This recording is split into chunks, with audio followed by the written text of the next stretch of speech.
প্রস্তাব উত্থাপন করছি।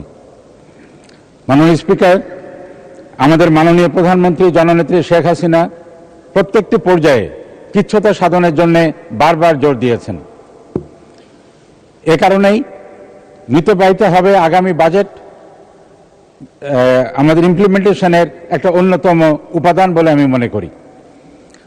এখানে আইন ও বিচার মন্ত্রণালয়ের পেট্রোল, অয়েল ও লুব্রিক্যান্ট খাতে আমি দেখছি গত বছর যেটা বাজেট ছিল, অর্থাৎ এই চলতি বছরে এখনো শেষ হয়নি, সেই বাজেট অনুযায়ী খরচটা হয়েছে, একটু কমও হয়েছে।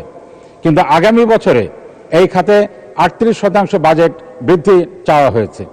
আমি মনে করি সারা বিশ্বে যেখানে জ্বালানির দাম ক্রমান্বয়ে নিচের দিকে যাচ্ছে, আমাদের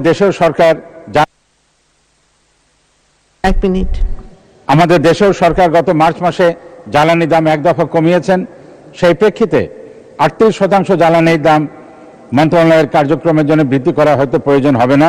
আমি সেটা কমিয়ে অন্তত 10%-এ আনার প্রস্তাব রাখছি এবং এর ফলে অন্যান্য মন্ত্রণালয়েও মিতব্যয়িতা এবং কৃচ্ছ্রতার উপরে একটা বার্তা যাবে বলে আমি মনে করি।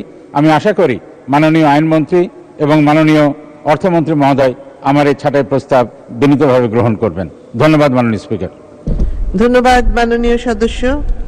আমি এখন মাননীয় আইন, বিচার ও সংসদ বিষয়ক মন্ত্রী জনাব আনিসুল হককে ছাঁটাই প্রস্তাবগুলোর উপর তার বক্তব্য রাখার আহ্বান জানাচ্ছি।